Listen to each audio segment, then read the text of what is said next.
If you belong to Jesus, अगर आप ले चुके हैं, if you know His name, अगर उसके नाम को आप जानते हैं, there is a place God has reserved for you.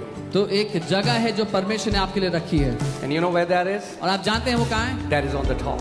वो ऊंचे स्थान पर That है। is on the top. वो सबसे ऊंचे स्थान पर That is है। on the top. सबसे ऊंचे स्थान I said पर। that's your place. मैंने कहा वो Your आपकी place जगह is है। at the top. आपका स्थान Above ऊंची your जगह पर है। situations, हर परिस्थिति के above your ऊपर, limitations, आपकी सीमाओं के above your ऊपर, sicknesses, आपकी बीमारियों के above ऊपर, everything that the enemy brings against your life. हर एक बात जो दुश्मन God के विरोध में says, लाता है। I will keep him on high because he has known my name. परमेश्वर कहता है मैं उसे ऊंचे स्थान पर रखूंगा क्योंकि उसने मेरे नाम को जान लिया है। So when you get this revelation, what happens? You become bold as a lion to enter into the presence of God, and you say, thank you, Father. I am righteous. I am holy. I am accepted. I am justified. I am a beloved son and a daughter of God because of the blood of Jesus that was shed on my behalf. और जब आप ये प्रकाशन पा देते हैं तो आप कह सकते हैं हियाव से परमेश्वर मैं धन्यवाद देता हूँ कि मैं आपका बेटा हूँ, आपकी बेटी हूँ। मैं धर्मी ठहराएगा, मुझ में कोई पाप या कोई धब्बा नहीं, यीशु के लहू के कारण। God, praise God. Hallelujah. Hallelujah. Are you happy? क्या आप आनंदित हैं? Are you excited? उत्साहित हैं? Amen. Praise God. प्रभु की स्तुति हो। Come on, tell your neighbor, your life shall never be the same again in Jesus' name. अपने पड़ोसी से कहें आपका जीवन वैसा नहीं रहता जैसा आप आए थे। Oh. Now, there are some people, I feel bad for you because the person on their right side turned to their right neighbor and person on their left side turned to the left neighbor and they're like, कुछ लोगों के दोनों तरफ के पड़ोसी उधर वाले पड़ोसी की ओर मुड़ गए और देखते रह गए कि कौन मुझे बताएगा। Amen.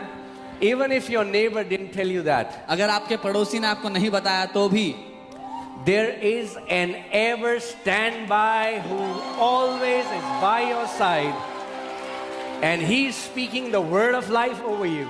एक है जो हमेशा आपके साथ दृढ़ खड़ा रहता है और जीवन के वचन आपसे कहता है। If you can hear, Jesus said, the Spirit of God is speaking to the churches even now. अगर आप सुन सके तो यीशु कहता है कि उसका आत्मा आज भी कलीसियाओं से बातचीत करता है। Amen. Amen. And as I was preparing for the message this morning, और जब आज सुबह मैं संदेश तैयार कर रहा था, amen, I just felt so strong मैंने बहुत भारी रूप से महसूस किया that the mighty miracles that God has ordained for this year, you have not even tasted them yet. कि वो महान चमत्कार जो परमेश्वर ने आपके जिंदगी के लिए इस साल के लिए ठहराए थे अभी आपने चखे भी नहीं है आपने वो। Amen. I am telling you, the next 6 months are gonna be the best months of your life in the name of Jesus.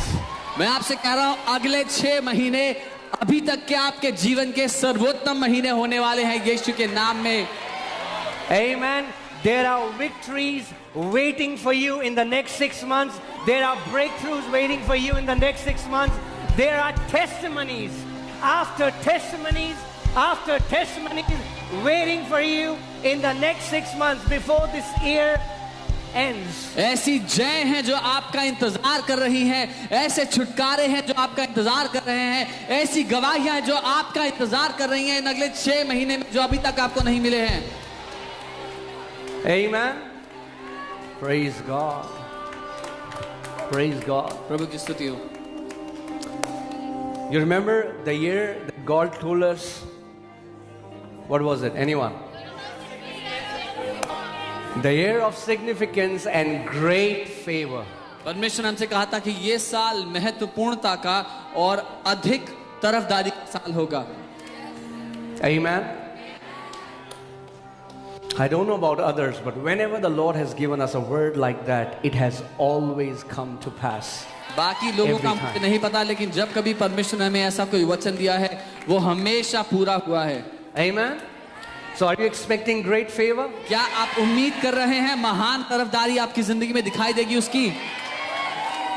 Amen.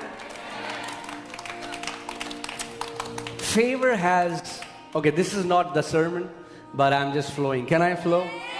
ये Yeah. मेरा सरमन नहीं है, लेकिन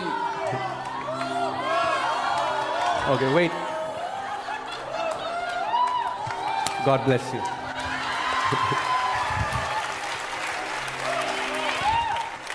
Amen.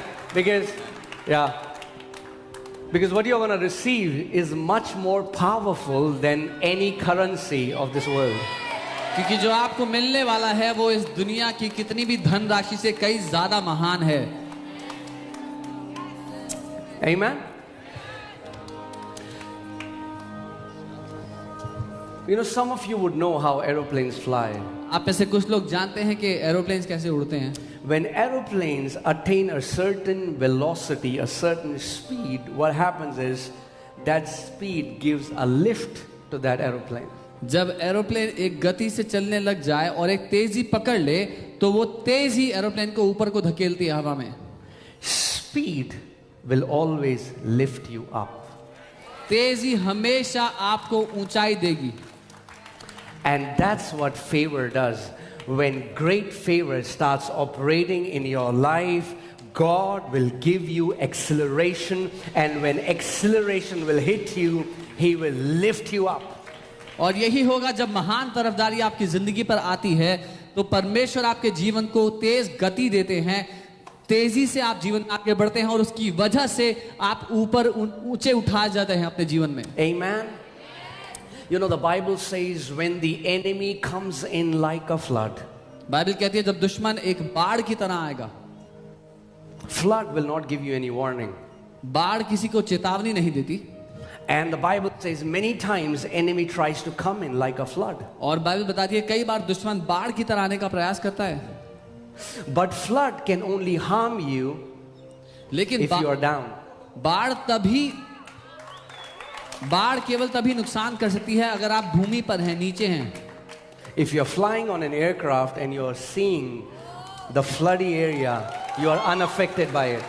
अगर आप एक हवाई जहाज में उड़ रहे हैं और देख रहे हैं नीचे भूमि पर बाढ़ है तो वो आपका कुछ बुरा नहीं कर सकती। And the Bible says when the enemy comes in like a flood, Holy Spirit will lift your standard. The Spirit of God will lift you up so that the enemy cannot affect you anymore. और Bible कहती है जब दुश्मन एक बाढ़ की तरह आपके विरोध में आता है, पवित्र आत्मा आपको उठाकर एक ऊंचे स्तर पर रख देता है जहां पर दुश्मन आपको छू भी नहीं पाता। Amen. And if you can hear the sound of the Spirit, the Holy Spirit is every time saying to you, come up higher. और अगर आप आत्मा की आवाज सुनेंगे तो पवित्र आत्मा हमेशा ये न्योता देती है कि ऊपर की ओर आ जाओ, ऊंचाई पर आ जाओ। In Psalm 91, God says, भजन 91 में परमेश्वर ने कहा, I will set him on high because he has known my name.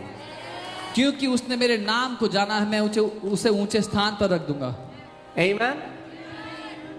If you belong to Jesus, अगर आप ये चुके हैं, if you know his name, अगर उसके नाम को आप जानते हैं, there is a place God has reserved for you. तो एक जगह है जो परमेश्वर ने आपके लिए रखी है। And you know where that is? और आप जानते हैं वो कहाँ है? That is on the top. वो ऊंचे स्थान पर That है। is on the top. वो सबसे ऊंचे स्थान That पर is on है। the top. सबसे ऊंचे I स्थान said पर। that's your place. मैंने कहा वो Your आपकी place जगह is है। at the top. आपका स्थान Above ऊंची your जगह पर है। situations, हर परिस्थिति के above your ऊपर, limitations, आपकी सीमाओं के above your ऊपर, sicknesses, आपकी बीमारियों के above ऊपर, everything that the enemy brings against your life. हर एक बात जो दुश्मन God के विरोध में says, लाता है। I will keep him on high because he has known my name. परमेश्वर कहता है मैं उसे ऊंचे स्थान पर रखूंगा क्योंकि उसने मेरे नाम को जान लिया है। Amen. He's waiting for you. वो आपका इंतजार कर रहा है। He says, if you're willing and obedient, वो you will कहता है- eat the best of the land. अगर इच्छुक हो और आज्ञाकारी हो तो अपनी भूमि का सर्वोत्तम तुम खाओगे। Amen. So become willing. इसीलिए इच्छुक हो जाओ। Say, Lord, बोलो प्रभु, I agree to what you say about me. Because I have known your name, I receive the place that you have for me. I will not be tail, but I will be head. In Jesus' name. Amen. कहे परमेश्वर मैं राजी होता हूं जो आप मेरे बारे में कहते हैं उसके साथ, क्योंकि आपने मुझे उठाकर एक ऊंचे स्थान पर रखा है। मैं पूंछ नहीं सर ठहरूंगा यीशु के नाम में। आमीन। Amen. You can be seated, अपने स्थान पर आप बैठ सकते हैं, but keep standing in your spirit. लेकिन अपनी आत्मा में सचेत रहना। Amen. All right, praise God. So, you're blessed. आप आशीषित हैं। Amen. आमीन। You're blessed. आप आशीषित हैं, Because you're going to hear something that will transform not only you, but your generations. क्योंकि आप कुछ ऐसा सुनने वाले हैं जो ना केवल आपको लेकिन आपकी पीढ़ियों को बदल देगा। Amen. आमीन। So, we have spoken a lot about faith. हमने विश्वास के बारे में बहुत बात की है। We have spoken a lot about faith in the blessing, हमने उस आशीष पर विश्वास करने के बारे में बात की the है, goodness of God. परमेश्वर की भलाई के बारे में बात की है। And I think we need to talk a lot about faith in the blood. और मैं सोचता हूं कि हमें बहुत बात करने की आवश्यकता है उसके लहू पर विश्वास करने के बारे So में। that's the message I'll be sharing today. और ये वो संदेश है जो आज मैं आपको देना चाहता हूं। Amen. And I'm telling you, और मैं आपको बता रहा हूं, if you can apply this principle in your life, अगर ये सिद्धांत अपनी जिंदगी पे आपने लागू कर दिया, and if you can not just hear the information today, but catch hold of the revelation, और ना केवल आज यहाँ पर दी जाने वाली जानकारी को सुना, लेकिन उसके ऊपर जो प्रकाशन है उसको पकड़ लिया, you will always, not sometimes, but always feel, not just feel, but have an access to the manifest presence of God. आप हमेशा परमेश्वर की वो प्रकट होने वाली उपस्थिति में चल और फिर पाएंगे, उसका अनुभव कर पाएंगे अपने जीवन भर। Amen. Last week the Lord was teaching me something so powerful, and I will share it in the due course of sharing this word. पिछले हफ्ते परमेश्वर मुझे कुछ बहुत ही शक्तिशाली सिखा रहे थे और मैं आज वचन सिखाते So are you ready? तैयार हैं? Say, my heart is receptive. I am attentive to hear the word of the Lord. बोले मेरा दिल ग्रहण करने को तैयार है और मैं सचेत हूं परमेश्वर के वचन को ग्रहण करने के लिए। Amen. All right. Romans 3:25. Let's see, Romans 3:25. रोमी 3 उसका 25 पढ़ते हैं।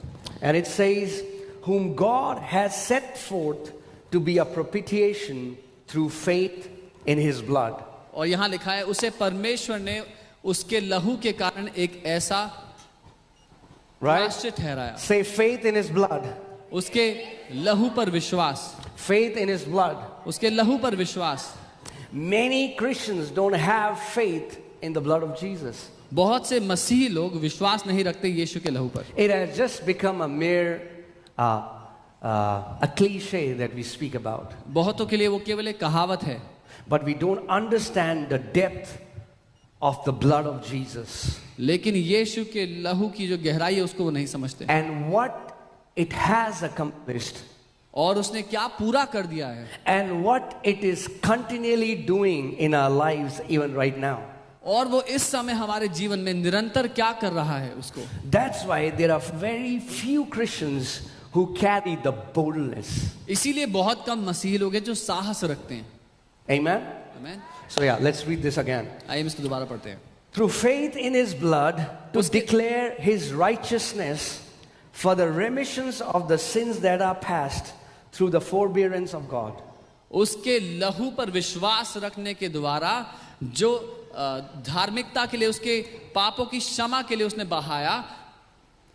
And you know the amazing thing about the scripture is that in the amplified classic version, amplified classic version में it says whom God put forward as a mercy seat and propitiation by his blood. ऐसा लिखा है कि जिसको परमेश्वर ने वो दया का सिंहासन ठहराया और क्षमादान ठहराया।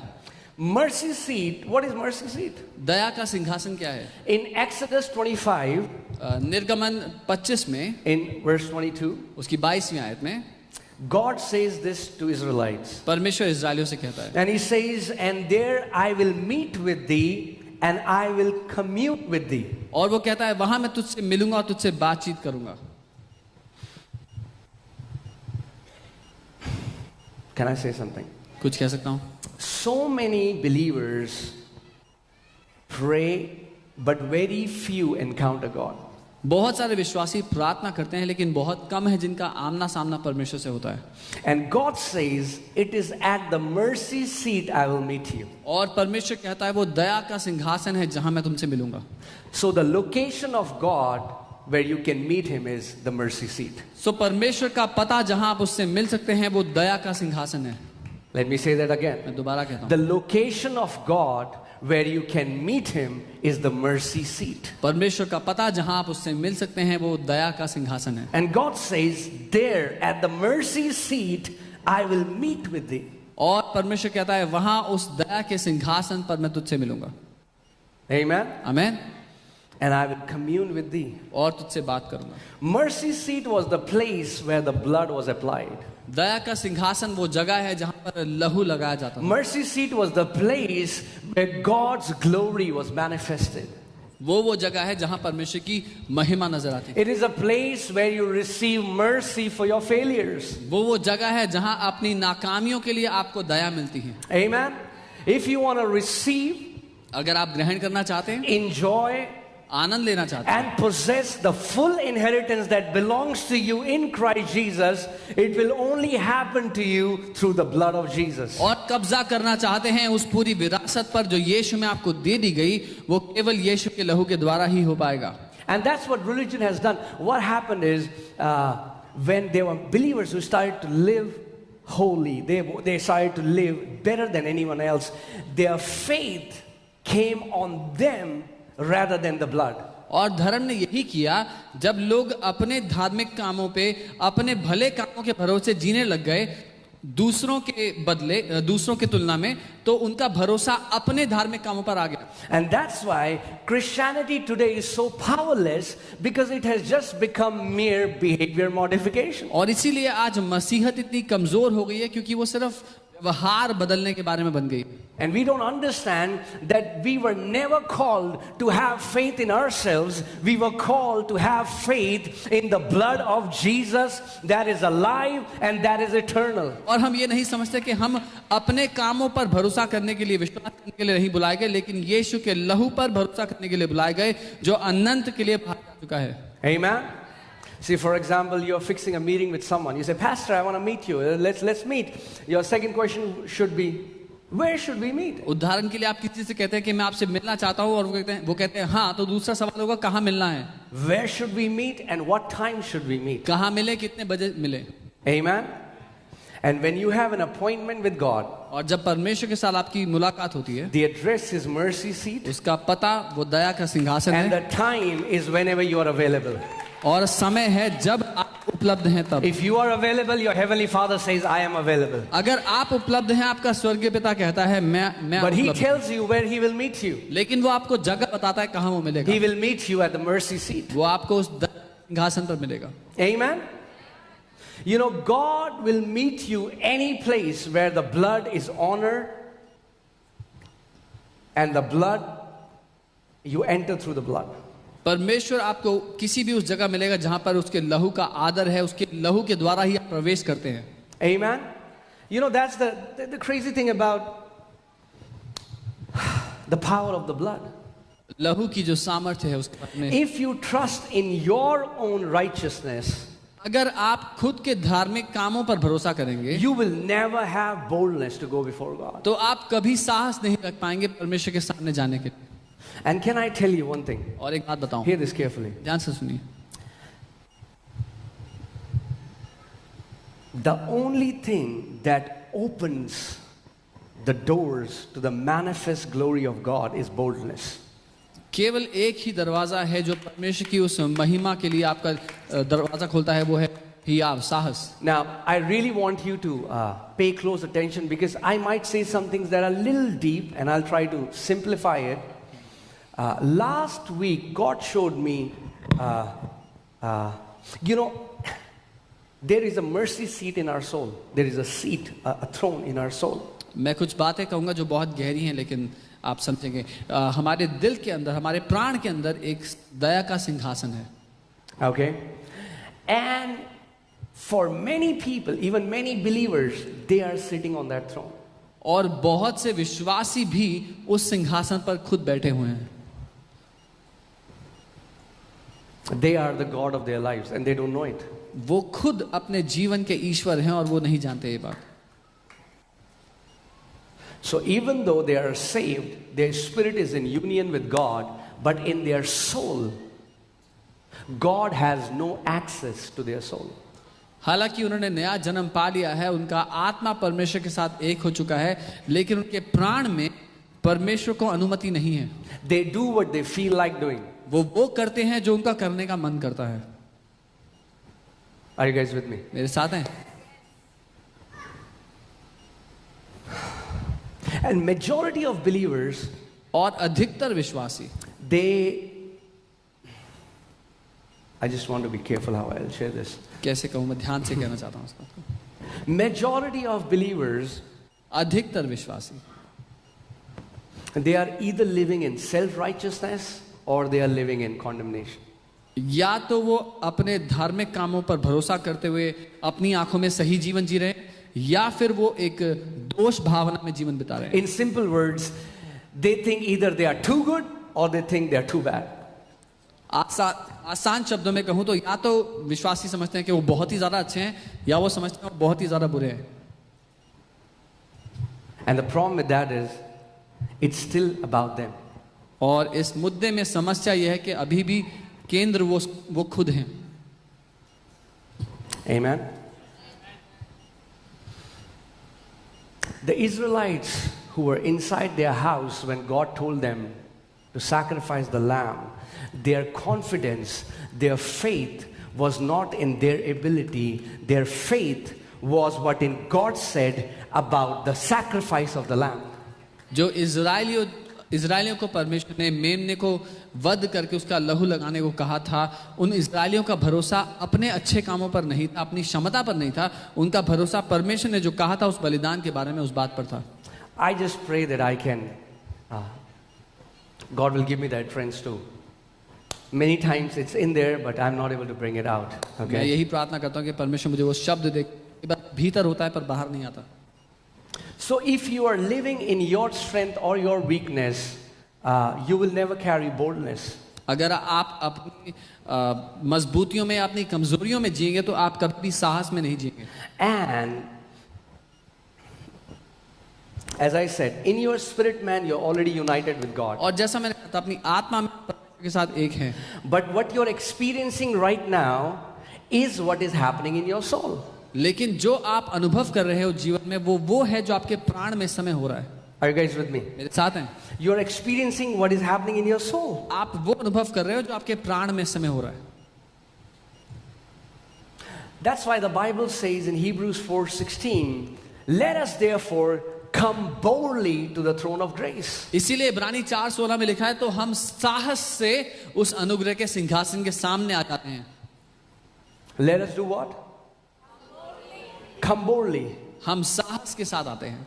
Throne of grace is the same as the mercy seat in the old covenant. वो अनुग्रह का सिंहासन वही दया का सिंहासन है पुराने नियम. What happens when you will come boldly before the throne? क्या होता है जब आप साहस के साथ उसके सामने आते हैं?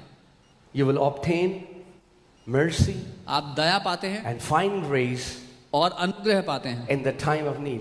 जरूरत के Now hear समय. this. I want you to pay attention to this thing. Let us come.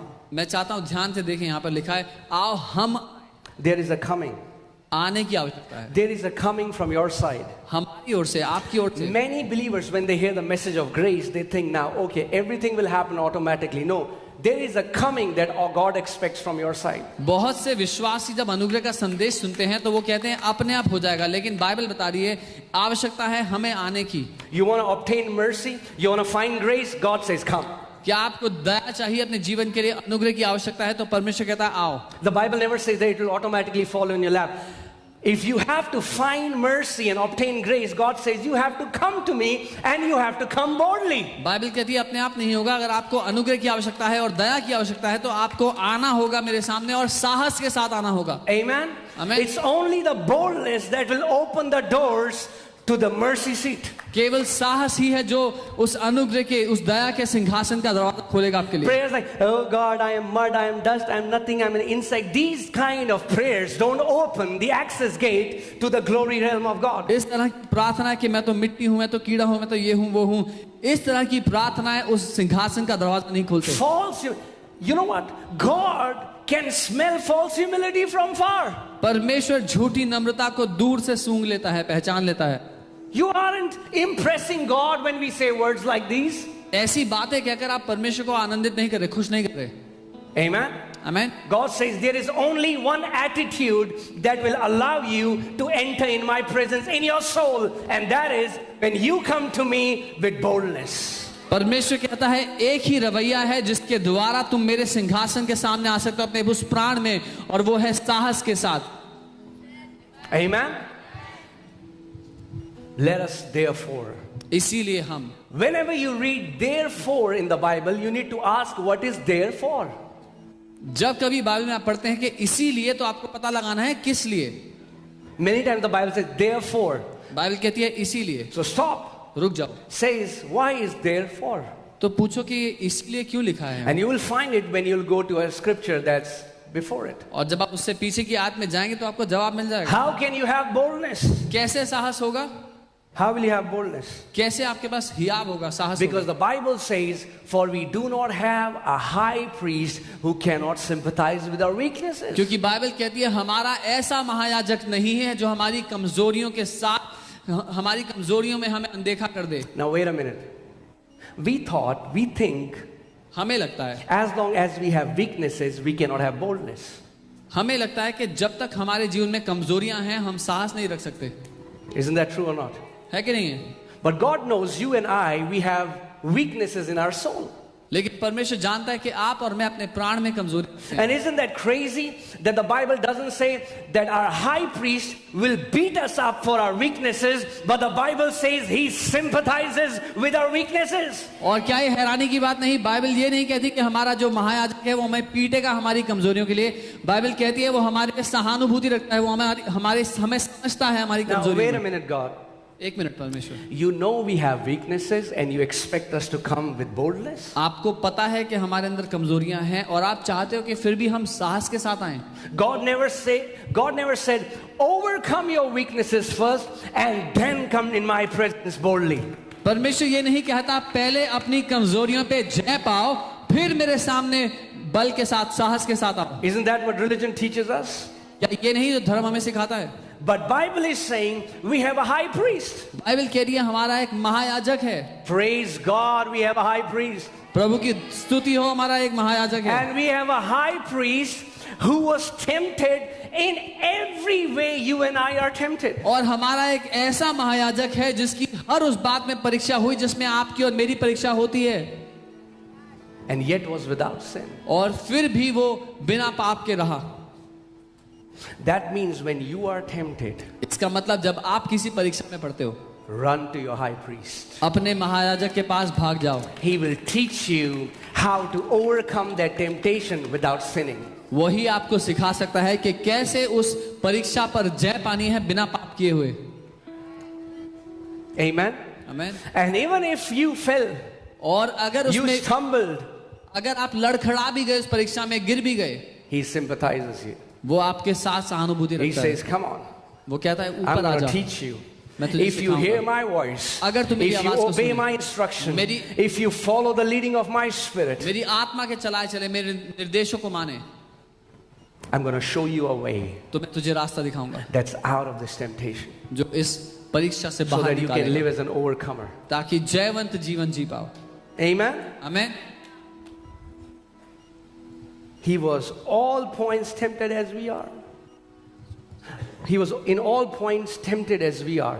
वो हर एक क्षेत्र में परखा गया जैसे हम परखे जाते हैं, परीक्षा में आते हैं। Oh God, you are God. What will you understand what I'm going through? ओ परमेश्वर, आप तो परमेश्वर हो, आपको क्या ही समझ में आएगा कि मैं क्या झेल रहा हूँ। No, no, no. नहीं, That God became a man वो परमेश्वर मनुष्य बन गया and was tempted और परखा गया exactly as we are tempted. हूबहू वैसे ही जैसे हम परखे जाते हैं। He was tempted. वो परखा गया, Any temptation that you can think of. जो कोई परीक्षा आप सोच सकते हैं, Think about that. Jesus was tempted with that temptation. यीशु उससे परखा गया था। सोच के देखें। And he sympathizes. और वो सहानुभूति And रखता है। because of what was the role of high priest in the Old Testament? पुराने नियम में महायाजक का क्या काम था? High priest used to take the blood where? To the mercy seat. महायाजक लहू लेकर के उस अनुग्रह के सिंहासन के, दया के सिंहासन के सामने जाता था। And now the Bible says, even though you have weaknesses, और बाइबल अब ये कहती है कि हालांकि तुम्हारे अंदर कमजोरियां हैं, but your awareness should be on your high priest, लेकिन तुम्हारा ध्यान अपने महायाजक पर होना चाहिए, who is not carrying the blood of goats and bulls, जो जानवरों का खून लेकर के नहीं जा रहा बलिदान के लिए, but who carries his own blood and has entered into the most holy place. लेकिन वो अपना खुद का लहू लेकर के उस पवित्र स्थान में जाता है। And he entered there not for himself, but he entered there for you and for me. उस अति पवित्र स्थान में वो अपने लिए नहीं गया, लेकिन आपके और मेरे लिए गया है। So when you get this revelation, what happens? You become bold as a lion to enter into the presence of God, and you will say, thank you, Father, I am righteous, I am holy, I am accepted, I am justified, I am a beloved son and a daughter of God because of the blood of Jesus that was shed on my behalf.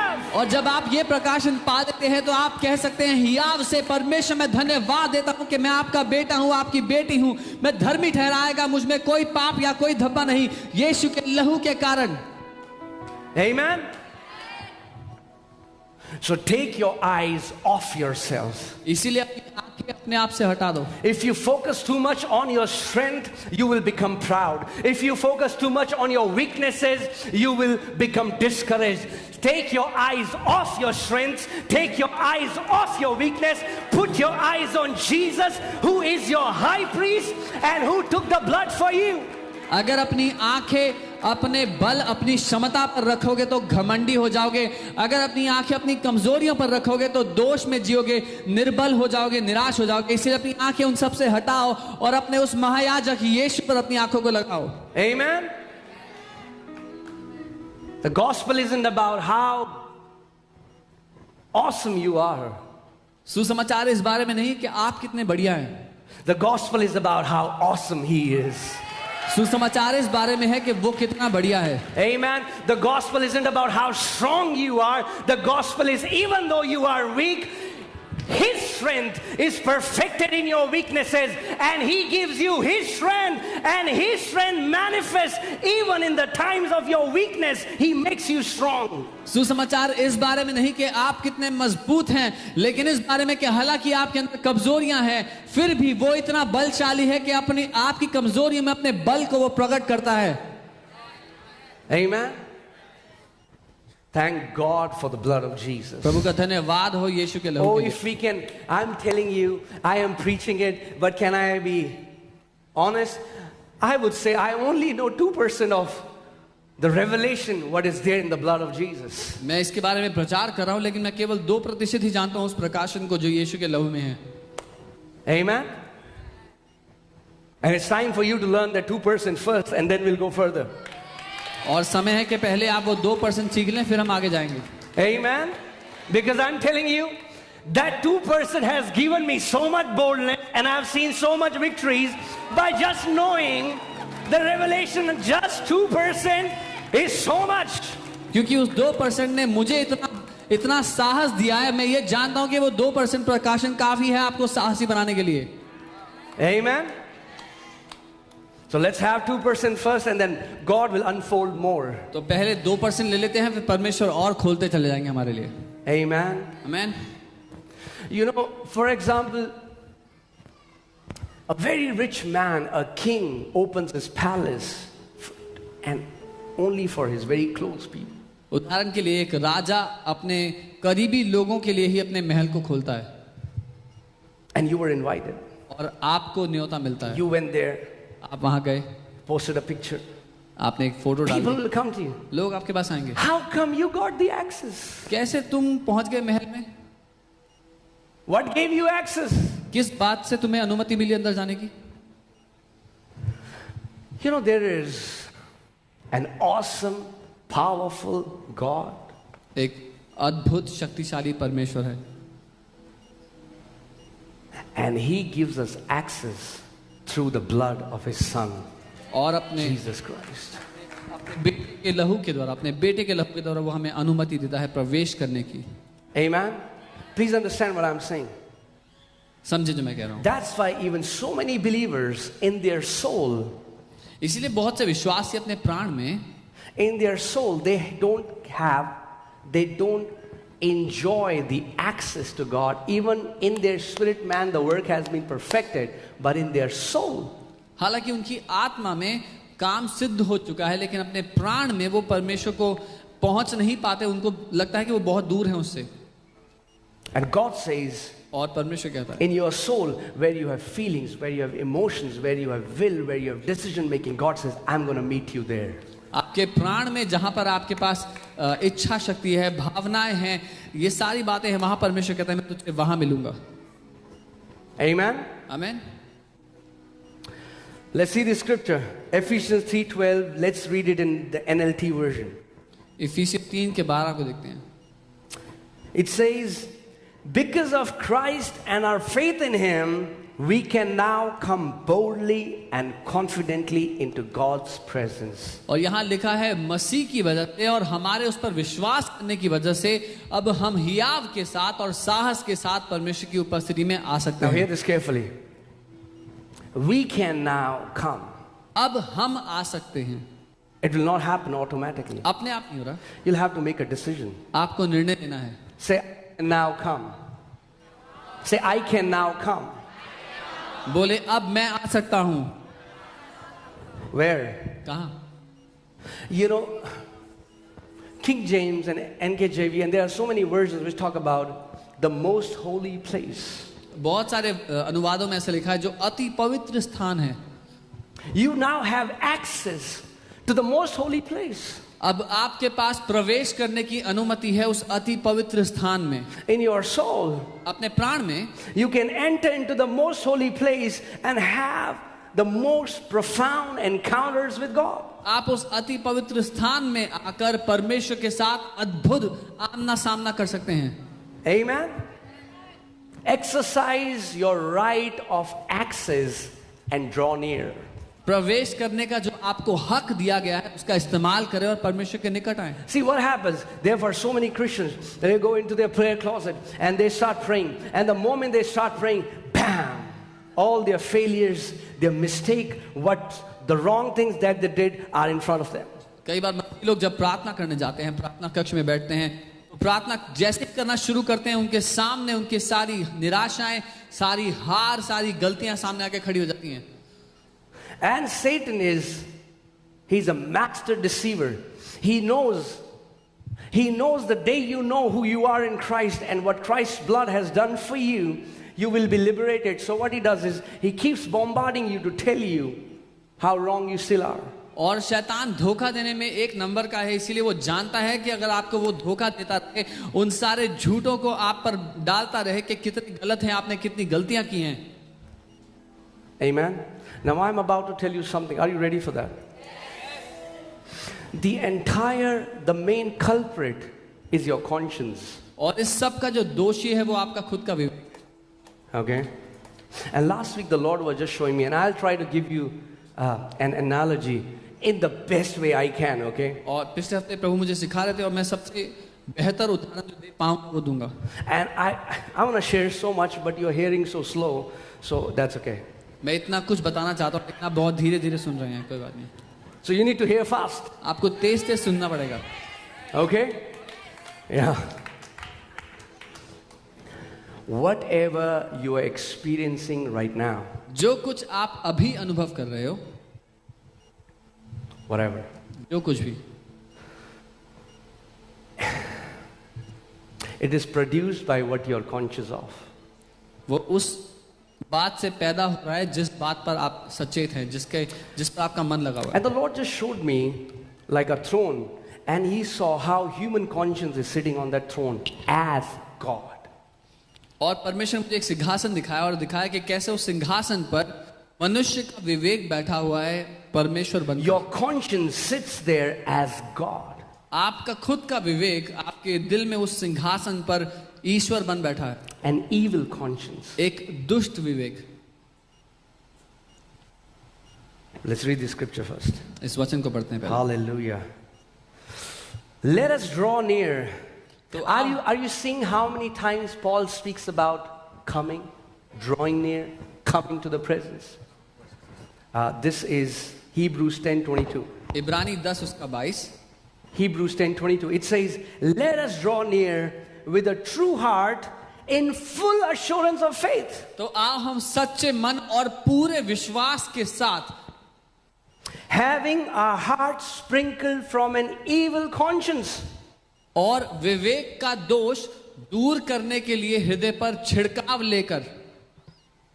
Your conscience is to be sprinkled with the blood of Jesus. आपके विवेक पर लहू का छिड़काव आवश्यक है।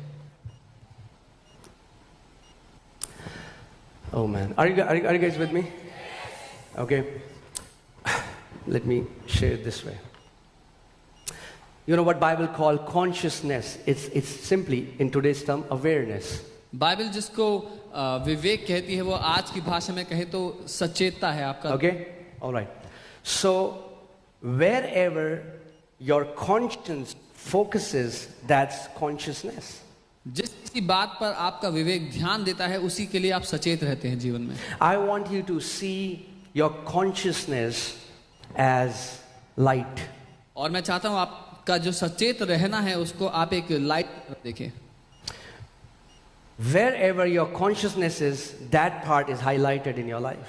जहां पर भी आप सचेत हैं आपके जीवन में आपको वही नजर आता है। For example, this room is dark. कल्पना कीजिए पूरा कमरा अंधेरा है। Okay? There are speakers here and you are going there with a torch light. और यहाँ पे स्पीकर हैं और सामान है और आप टॉर्च लाइट लेके जा रहे हैं। And you put the light on the speaker. और आपने वो लाइट स्पीकर पे की। What do you see? क्या दिखेगा? Speaker. स्पीकर दिखेगा। Then you took the light there on the chair. What do you see? फिर वहां कुर्सी पे लेगा तो क्या दिखेगा? कुर्सी दिखेगी। So this guy who is holding the torch is actually deciding what you will see. So ये व्यक्ति जिसने वो टॉर्च पकड़ी है,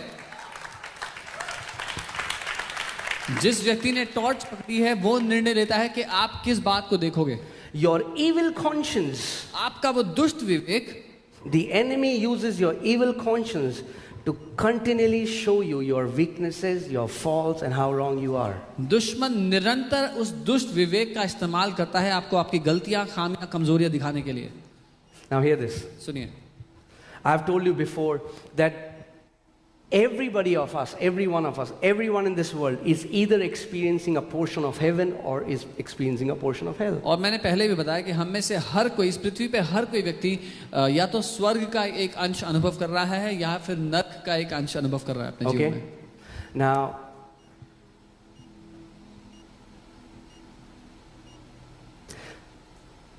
whatever you're experiencing right now, it's because where your awareness is latched into. पर जो कुछ आप अपने जीवन में इस समय अनुभव कर रहे हैं वो इस वजह से है कि आपका ध्यान आप किस बात के लिए सचेत है अपनी जिंदगी में। Please don't let the enemy distract you. This would be so powerful. I'm telling you, I cannot tell you when the Lord taught me this in 1 week, it has really transformed my prayer life. आप अपना ध्यान भटकने ना दें। जब से परमेश्वर मुझे सिखाए 1 हफ्ते से मेरी प्रार्थना का जीवन बहुत अलग हो गया है। Okay? But your awareness wants to make you aware of so many things but never wants to be caught. आपका जो विवेक है वो चाहता है कि आपका ध्यान बहुत बातों का रहे, लेकिन वो ये नहीं चाहता कि आप उसको पकड़ लें, उस विवेक को उस पर ध्यान दें। Are you guys with me? मेरे साथ हैं? Yeah, that's okay. I'll be here until you get it. जब तक नहीं समझ में आएगा मैं Not stop the service. सभा को रोकूंगा नहीं। Okay. So a person gets up in the morning, एक व्यक्ति उठता है सुबह सुबह, opens his Instagram. इंस्टाग्राम खोलता है, Somebody wrote a nasty comment to them. किसी ने उनके लिए बहुत ही बुरा कमेंट लिखा है। Where is their awareness? उनका ध्यान कहाँ जाएगा? Bam. उस कमेंट पे। What are they experiencing? वो क्या अनुभव कर रहे हैं? Rejection. ठुकराना, How bad they are. कितने बुरे They're हैं, not good enough. कितने अच्छे नहीं हो। But in the same time, उसी समय they took their awareness, अपना ध्यान वो put लेते it हैं on what God says about them. जो परमेश्वर What did they के start पास डालते हैं। experiencing? क्या अनुभव That करते they are हैं? loved. उनसे प्यार They किया ex- गया है। Are you getting what I'm saying? समझ रहे हैं? Whatever you are feeling and experiencing, it's because of your awareness. जो कुछ आप जो कुछ आप महसूस कर रहे हैं और अनुभव कर रहे हैं आपके विवेक की वजह से है। आपका सचेत रहना किस बात पर आपका ध्यान है। That's why a person bought a car and got scratched, इसीलिए एक व्यक्ति ने गाड़ी ली, उस पर स्क्रैच आ गया, and it's a new car. एक नई गाड़ी है। The scratch not only went on that car, it went inside in their heart. वो स्क्रैच उनकी गाड़ी पे नहीं, उनके दिल पे पड़ा है।